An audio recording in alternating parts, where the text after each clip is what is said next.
Nadia.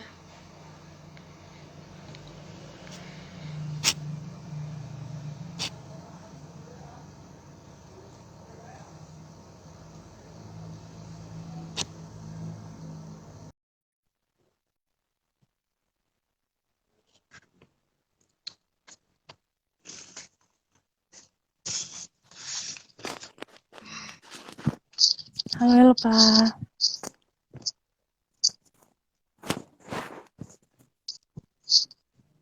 Halo Ina. Suaraku jelas kan ya?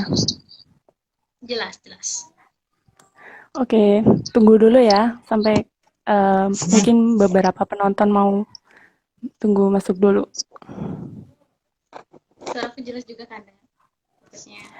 Agak putus-putus sih sebenarnya El. Oh iya. Tapi gimana? Jelas nggak sekarang?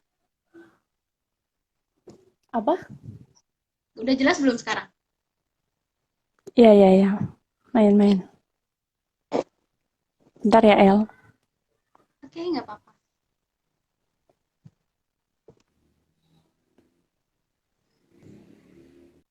Ini tapi aman.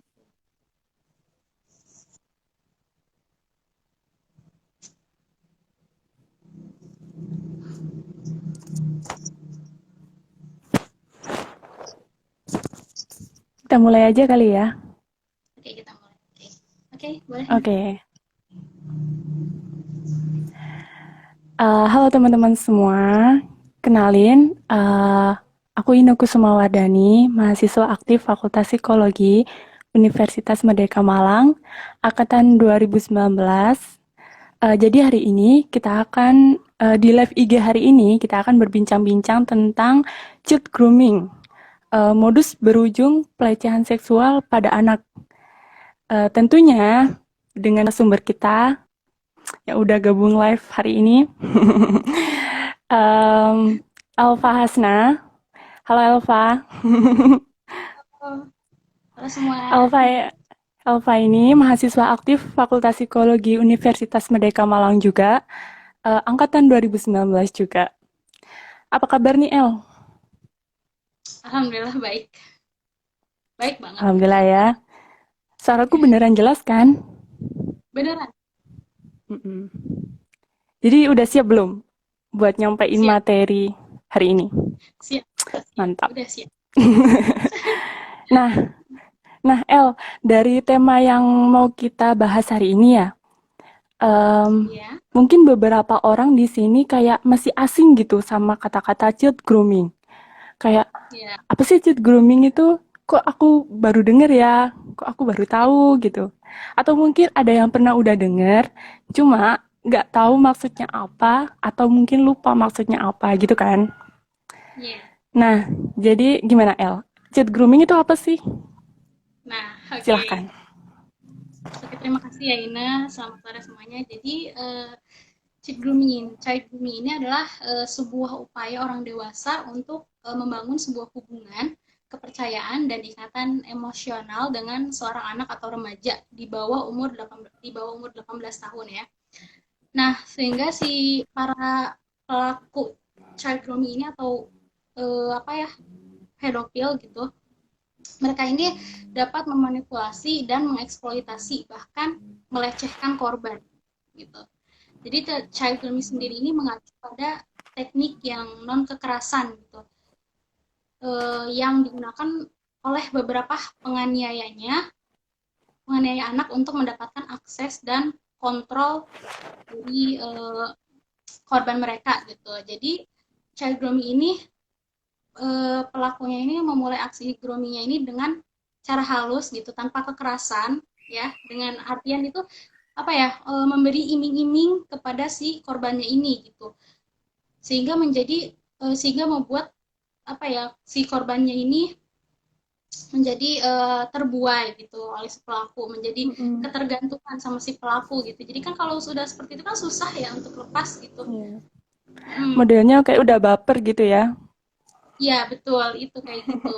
Jadi, nah yang pada akhirnya itu nanti berujung ke pelecehan seksual gitu. Terus ada juga selain itu juga menurut Fitchwell dan Harvey pada tahun 2019 menyatakan bahwa child grooming ini dilakukan secara memaksa. Jadi memanipulasi korban gitu dan menipu seorang anak atau remaja di bawah umur 18 tahun ke dalam aktivitas seksual gitu. Dalam hal ini child grooming itu dapat dikatakan eksploitasi seksual anak walaupun terjadi suka sama suka gitu. Ya kan tadi suka sama suka tuh karena si anaknya ini kan baper. Ya siapa yang nggak suka kalau misalkan dibaperin gitu kan. Tapi ya Iya. masuknya jangan seksual jadi masuknya eksploitasi seksual gitu. Jadi child grooming ini bisa dikatakan sebagai modus pelecehan seksual terhadap anak dengan iming-iming pendekatan untuk apa ya membangun sebuah hubungan gitu si child grooming ini gitu. Nah uniknya child grooming ini tuh tidak hanya terjadi secara kontak fisik gitu, tidak hanya terjadi secara langsung gitu, tetapi bisa juga terjadi melalui pemanfaatan teknologi seperti itu. Nah, kalau misalkan untuk grooming yang terjadi secara kontak fisik, terjadi secara langsung, itu tuh biasanya dilakukan oleh apa ya orang-orang terdekat gitu. Kayak misalkan dilakukan guru, terus mentor, terus orang-orang sekitar rumah juga, orang-orang asing sekitar rumah gitu. Pekerja di rumah juga. Lalu bahkan bisa sampai saudara juga bisa melakukan untuk child grooming ini gitu. Makanya kan cukup banyak juga kan kasusnya yang saudara sendiri melakukan pelecehan seksual ke anak gitu. Iya, kalau misalkan untuk child grooming yang melalui pemanfaatan teknologi ini itu dilakukan secara online. Jadi melalui sosial media gitu, seperti Instagram, Facebook, Line gitu. Terus bisa juga ya media sosial lainnya gitu ya, WhatsApp gitu. Dan bahkan bisa juga melalui game online. Ya zaman sekarang game kan canggih-canggih ya gitu, bisa bisa Iya. bercakap-cakap langsung sambil main game, bisa ngobrol langsung sambil main game gitu. Hmm, terus ya jadi kasusnya ini kalau misalkan yang melalui game itu si pedofil ini, predator ini ya, dengan anak remajanya itu dengan anaknya itu jadi main game bareng terus si pedofilnya ini apa ya memulai pendekatan gitu dengan mengiming-imingi si korbannya ini gitu. Ini tuh sama kayak kasus waktu itu ada kasus di Indonesia ya tahun 2019 ini tuh heboh banget. Jadi dihebohkan ya dengan kasus ini. Kasusnya iya kasusnya Prasetya Devano. Nah itu juga dia kasusnya tuh apa melalui game online, melalui pelecehan seksual melalui game online. Apalagi kan di kanal game online ini kan banyak sekali ya anak-anak remaja yang dimana itu tuh salah satu merupakan apa salah satu apa ya kayak tempatnya gitu kok kayak tempatnya si kayak mangsa empuk gitu buat si apa predator ini gitu kayak kasusnya ini juga sama kan kasusnya Prasetya yang tadi aku sebutin kasusnya Prasetya Devano ya dia tuh melakukan child grooming kepada lebih dari 10 anak yang ya lebih dari 10 anak melalui game permainan Hago itu kan setahu aku juga itu tuh ternyata bisa ngobrol sambil main game gitu loh. Iya, jadi dia tuh memanipulasi anak-anak usia 9 sampai 15 tahun dengan cara membujuk mereka dengan halus dan melakukan pendekatan emosional gitu. Lewat telepon ya itu. Jadi ya mungkin dari main game itu mereka tuker kontak gitu ya, tuker nomor telepon. Jadi iya, jadi bisa gitu. Nah, si pelakunya ini kemudian mengajak anaknya untuk melakukan video call seks gitu. Ngeri banget kan? Dari main game loh itu dari main game. Iya, makanya makanya kita tuh perlu tahu ya tanda-tanda apa aja sih dari pelaku child grooming ini gitu. Taktiknya tuh apa aja dari pelaku child grooming. Nah, kita perlu tahu. Biasanya tuh yang pertama itu pelaku child grooming ini biasanya memberikan perhatian yang berlebih untuk kepada si anaknya ini gitu. Dalam hal ini ya biasanya pelaku ini terlihat sangat menyayangi si anak gitu. Jadi apa ya, kasih perhatian yang berlebihan banget gitu, melebihi batasan dari normal gitu. Biasanya kan masa sih orang baru Ngebaperin kenal, ya. iya gitu, baru kenal langsung kasih perhatian yang wah gitu, atau biasanya tuh Mm-mm. memberi pujian yang bertubi-tubi ke si anak gitu. Lalu yang kedua cirinya tuh ada taktiknya tuh ada, mereka para pelaku groom ini berani menyentuh si anak gitu. Pelakunya ini perlahan-lahan melakukan kontak fisik seperti kayak memeluk, terus apa ya, membelai, mengelus gitu. Hal itu tuh dilakukan untuk melihat reaksi si anaknya gitu. Jadi eh, si groom ini ingin si anaknya ini terbiasa sama sentuhan dia tuh gitu. Makanya dia berani.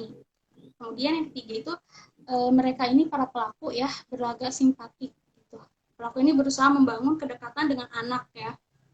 Misalnya nih dengan mendengarkan curhatannya, dengan selalu mendengarkan curhatannya gitu. Nah biasanya pelaku ini juga apa ya, mempengaruhi si anak untuk jangan curhat lagi ke orang tuanya gitu. Kamu harus curhat aja ke aku gitu. Aku tuh yang paling ngertiin kamu. Aku tuh yang orang tua kamu tuh nggak bakal ada waktu buat kamu gitu. Kamu harus, ya jadi mempengaruhi gitu. Biasanya seperti itu gitu. Dan juga pelaku Agak ini ngeri ya, El. iya makanya. Nah jadi dan pelaku ini sering juga menunjukkan apa ya, suatu bantuan pada anak dan orang tuanya gitu. Nah sehingga tuh mereka merasa, sehingga si orang tua sama anaknya itu merasa apa ya, berutang budi kepada si pelaku gitu. Jadi pelaku mau ngapa-ngapain juga si ibunya tuh kayak, aduh dia ini udah baik banget gitu ke aku sama anak aku gitu. Jadi kan Modusnya ya. iya gitu. Lalu sering mencari kesempatan untuk berduaan dengan anak gitu, dan terutama dalam tempat yang privat ya gitu. Jadi kalau Mm-mm. si pelaku child grooming ini seorang guru misal ya, lalu si pelakunya ini gitu ngincer korban, ngincer muridnya ini, ngincer satu korban gitu.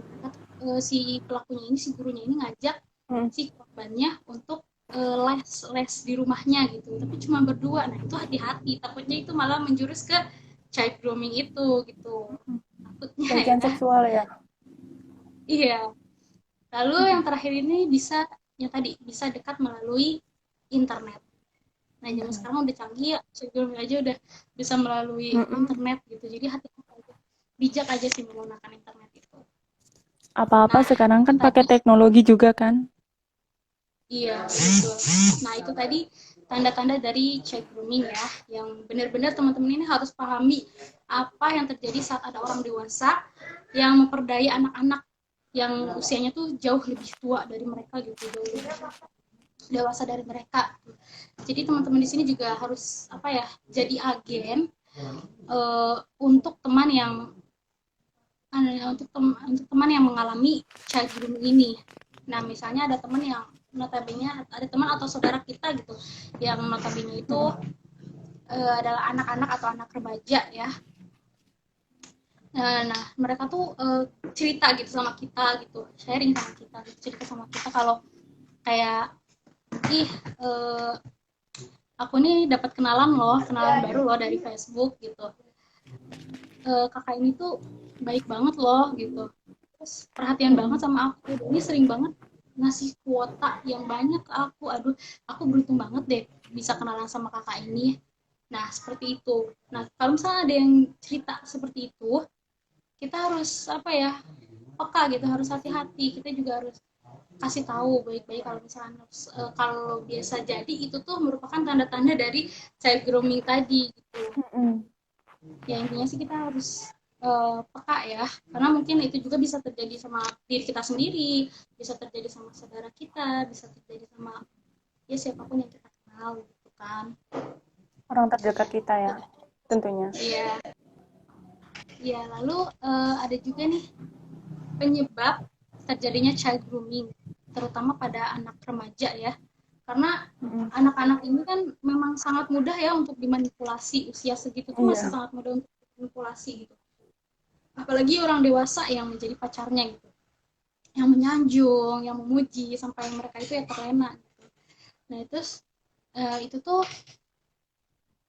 penyebabnya itu yaitu anak remaja itu masih sangat labil secara emosi. Mereka tuh masih sangat labil seperti itu.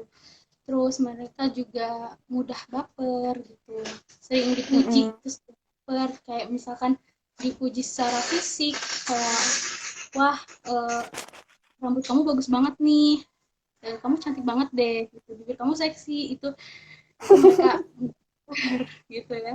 Kemudian dipuji juga secara, Masa-masanya ya, El. iya, dipuji juga secara psikisnya gitu, kayak misalkan, ih, cara berpikir kamu dewasa sekali deh gitu, kamu tuh nggak kayak anak kecil, nggak kayak seusia kamu yang lainnya, jadi aku suka deh ngobrol sama kamu gitu, aku senang banget kalau misalkan ngobrol sama kamu terus gitu. Itu mereka tuh kan diuji bertubi-tubi seperti itu gitu ya, jadi mudah baper kayak gitu. Terus juga mudah percaya kepada orang lain gitu. Terus eh, ini yang terpenting itu penting, kurangnya.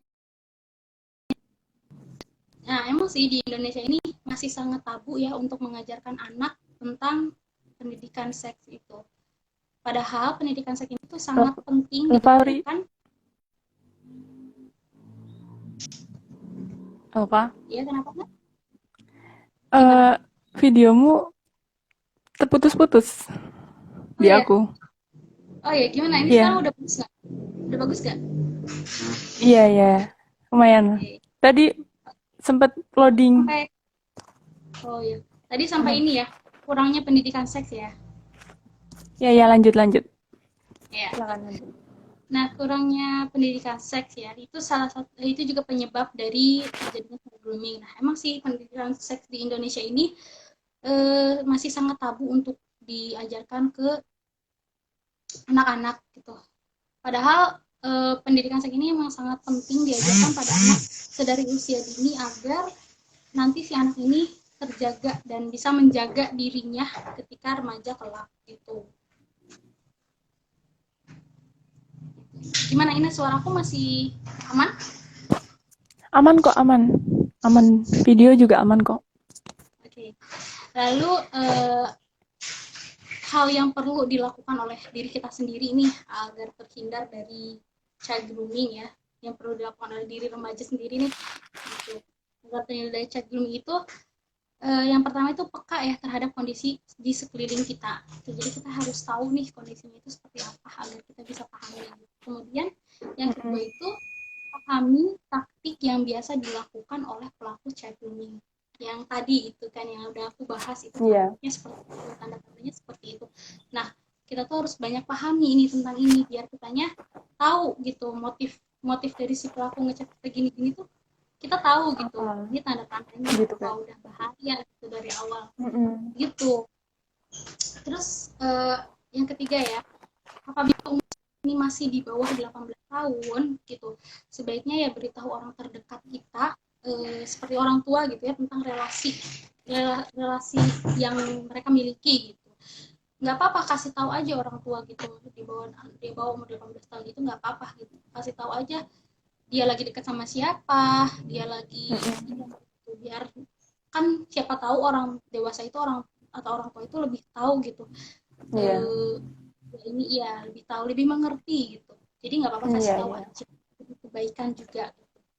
Lalu yang keempat itu, apabila kamu berada dalam hubungan yang membuat kamu tertekan, itu segera beritahu orang tua atau orang dewasa yang kita percaya gitu, daripada nantinya Mm-mm. malah ya terlanjur terjerumus ke itu. Iya. Mending kalau misal udah ngerasa nih, kitanya udah pasti udah ngerasa tertekan nih, dia minta yang aneh-aneh gitu, kita langsung lapor aja, kita langsung bilang aja ke orang tua atau orang dewasa yang terdekat gitu. Kemudian yang kelima ya, ini untuk usia di atas 15 tahun itu, kalau udah mempunyai media sosial itu, akun media sosial sendiri, itu lebih baik memfilter teman di sosmed. Kalau misalkan akun media di sosialnya masih dipegang sama orang tua, juga orang tua harus memfilter teman di sosmednya juga, karena itu juga merupakan apa ya, salah satu dari datangnya chat grooming itu kan, takutnya seperti itu. Lalu yang terakhir ini tingkatkan rasa keberhargaan diri dengan lebih mengenal diri sendiri. Gitu. Jadi kan kalau misalkan kita mengenal diri sendiri, jadi kita lebih bisa tahu tentang apa yang mau diri kita lakukan gitu. Maksudnya apa yang lebih baik buat diri kita, apa yang nggak baik buat diri kita gitu. Jadi hargai diri kita sendiri, kenal diri kita sendiri seperti itu.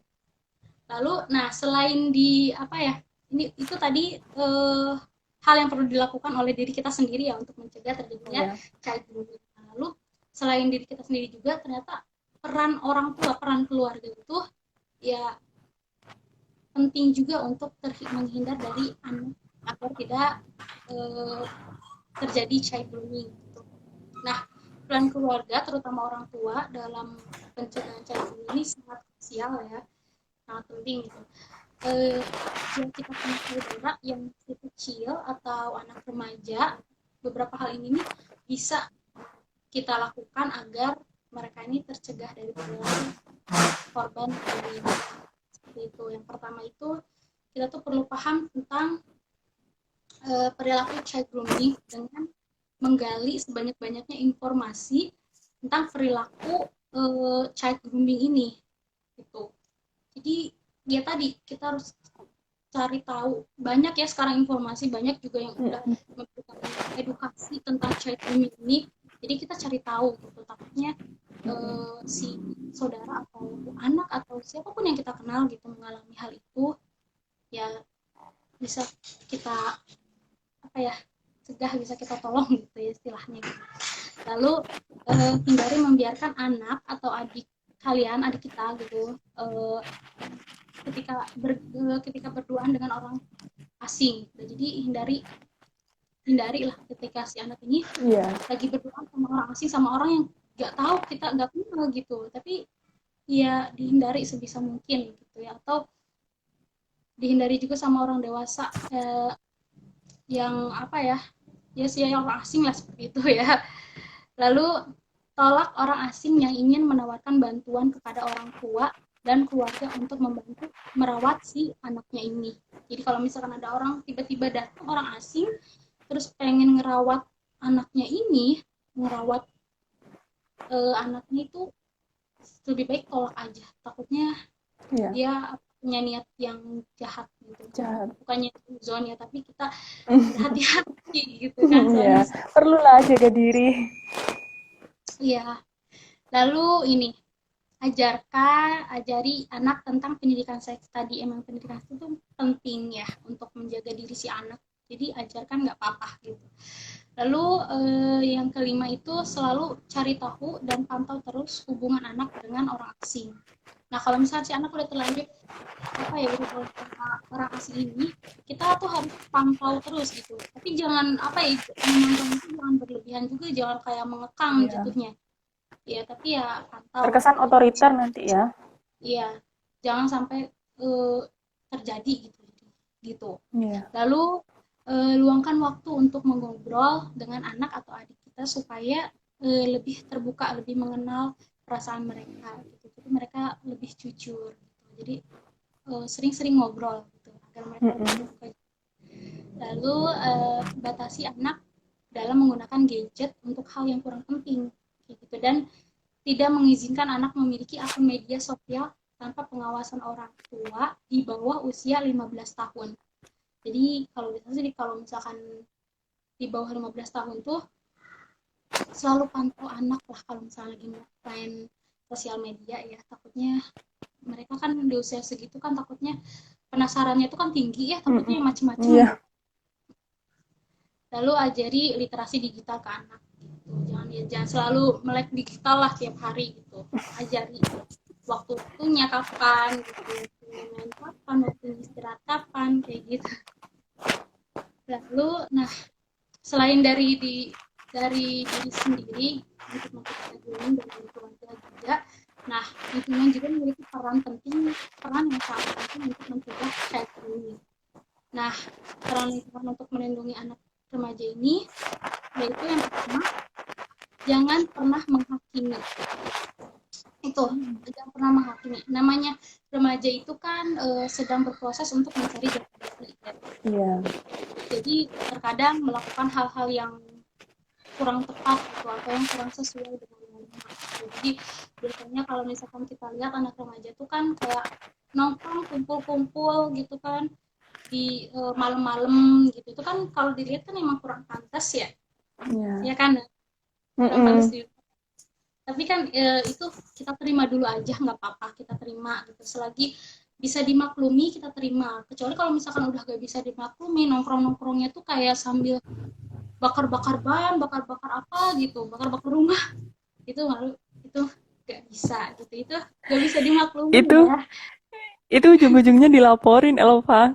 Ya, ya itu harus dilaporin sih, karena itu udah masuk tindak kriminal gitu, itu baru kita nggak bisa. Jadi kalau misalkan masih dimaklumi sih ya nggak apa-apa, kita terima dulu, baru nanti kita beritahu secara bijak, kasih tahu mereka secara bijak tuh. Lalu yang kedua ini peka terhadap lingkungan sekitar gitu. Ketika melihat sesuatu yang janggal di lingkungan kita, maka segera amati gitu. Dan jika itu membahayakan remaja, maka langsung lapor aja ke yang berwajib gitu. Lalu berikan edukasi masyarakat gitu, kayak membuat webinar, terus diskusi kayak gitu, dan membuat campaign melalui sosial media kayak gitu. Lalu eh, ya itu sih untuk terhindar peran peran lingkungan, peran keluarga, terus juga diri sendiri gitu.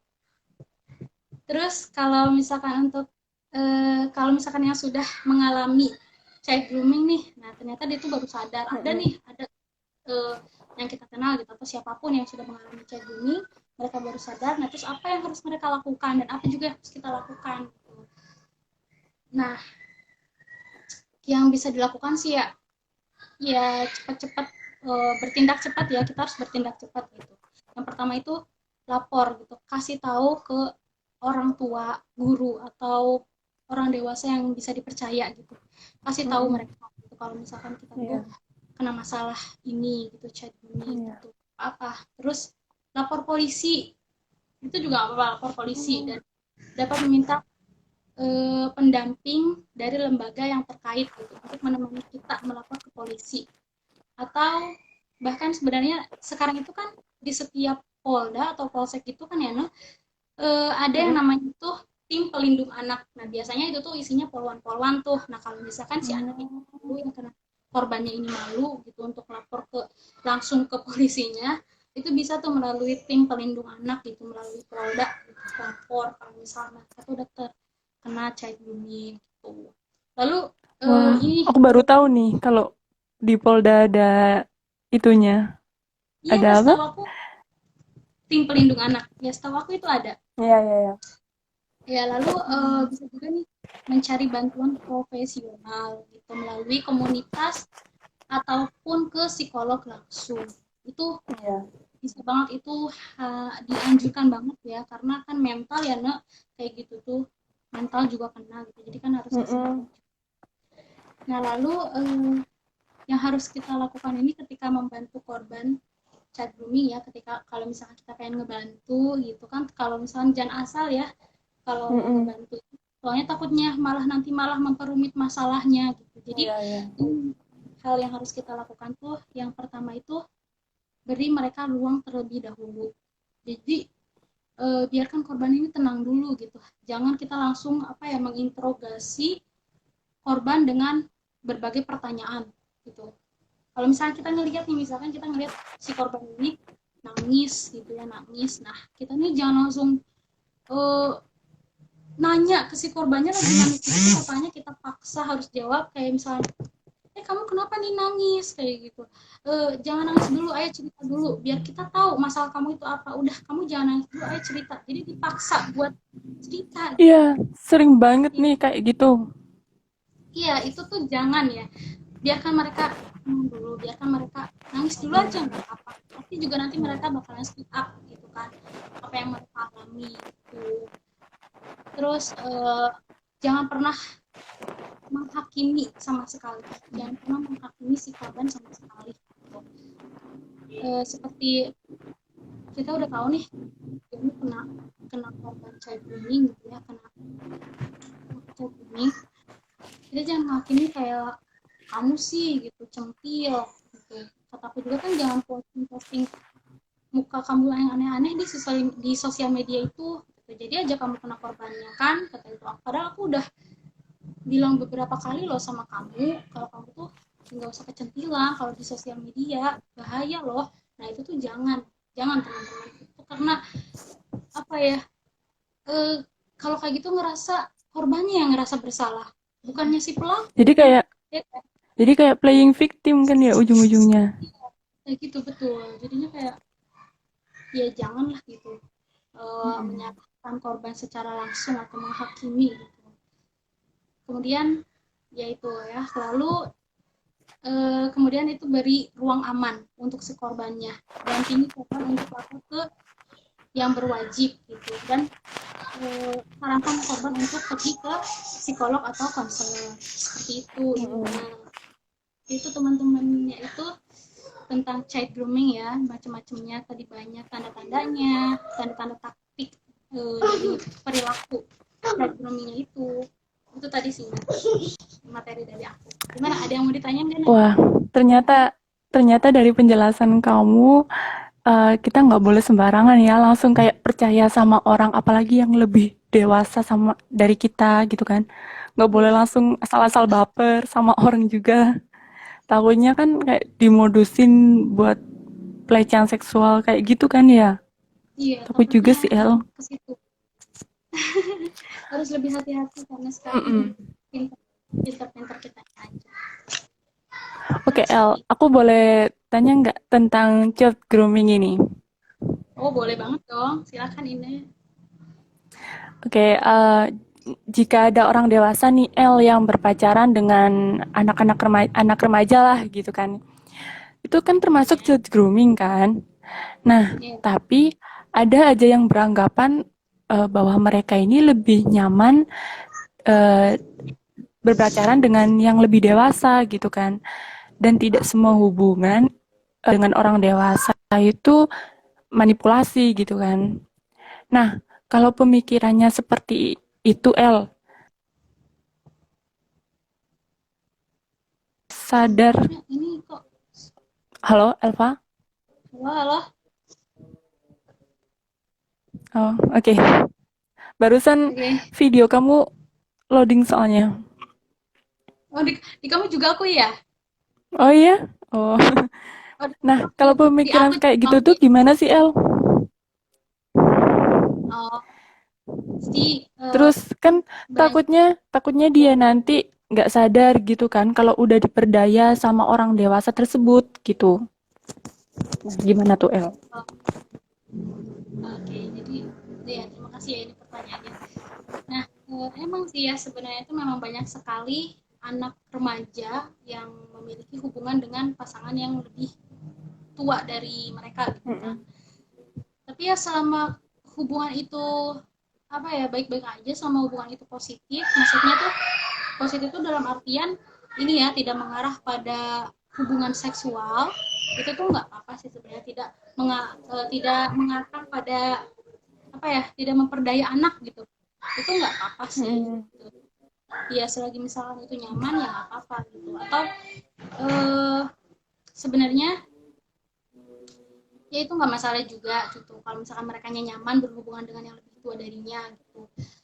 Tapi ya itu tadi, kita juga mereka juga yang menjalaninya harus peka juga gitu, harus tahu juga, harus benar-benar tahu mana yang tulus dan mana yang modus gitu, mana yang malah mengarah pada child grooming itu gitu. Makanya tadi penting banget ya untuk kita tahu gitu. Nah kalau emang kitanya ngerasa bahwa itu tuh mengarah ke child grooming itu, maka bisa kita tuh lakukan yang pertama itu ya minimal itu kita lapor ke orang tua, atau kita curhat gitu ke orang tua atau orang dewasa yang dekat sama kita gitu. Jadi kita tuh intinya ya harus peka lah gitu, mana yang tulus, pasti ketahuan mana yang tulus dan mana yang modus gitu. Kita harus benar-benar tahu. Itu sih. Gimana, udah terjawab? Oke, oke, terjawab. Berarti intinya semua hubungan antara orang dewasa sama anak-anak remaja itu nggak semua mengarah ke child grooming kan? Tapi Iya kita enggak. waspada kayak harus hati-hati gitu, harus jaga diri gitu kan. Iya, kenali taktiknya juga. Gitu. Oke, El boleh tanya lagi nggak? Terakhir nih, terakhir. Boleh, ini nggak apa-apa. Mau kamu tanya berapa juga nggak apa-apa. Oke, pertanyaan terakhir ya El. Pada anak Iya. remaja yang terancam menjadi korban child grooming, apakah salah satu penyebabnya itu dari kurangnya kasih sayang dari orang tua terhadap anaknya? Gimana nih El? Oh, itu ya.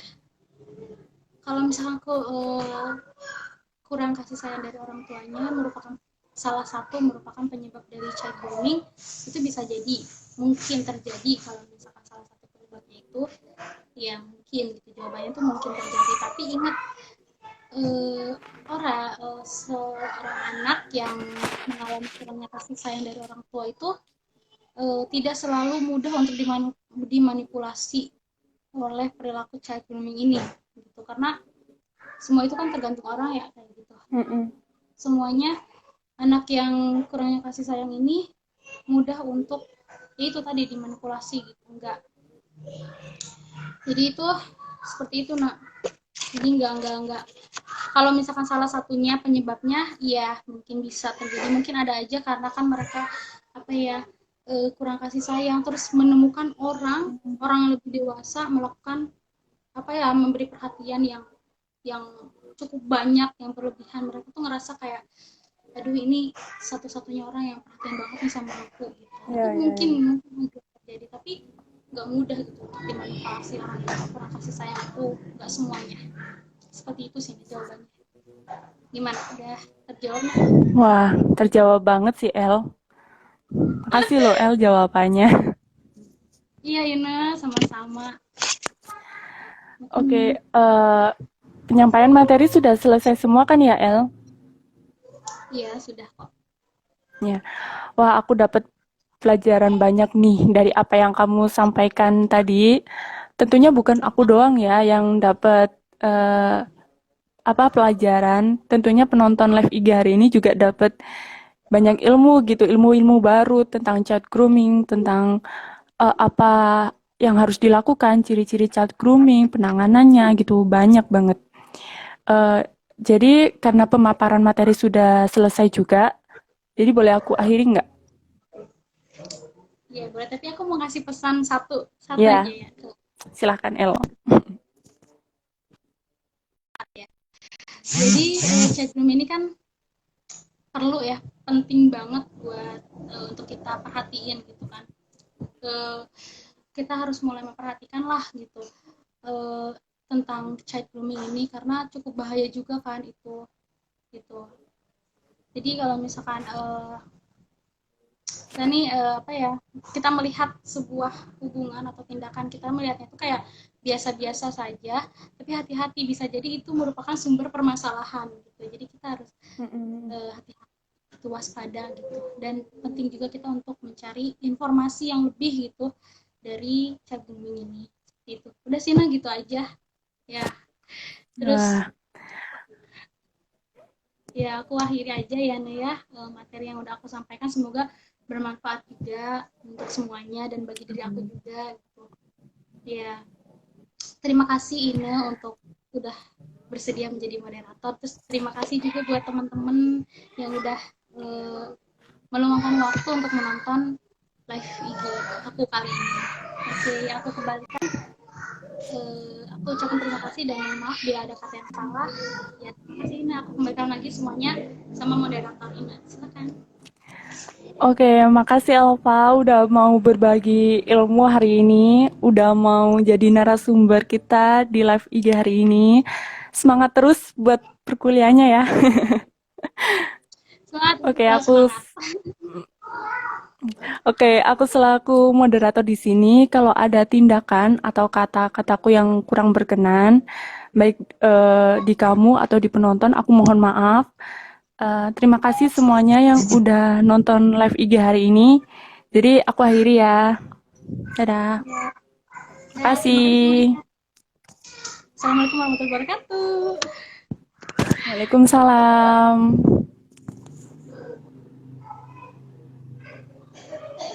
Sebentar.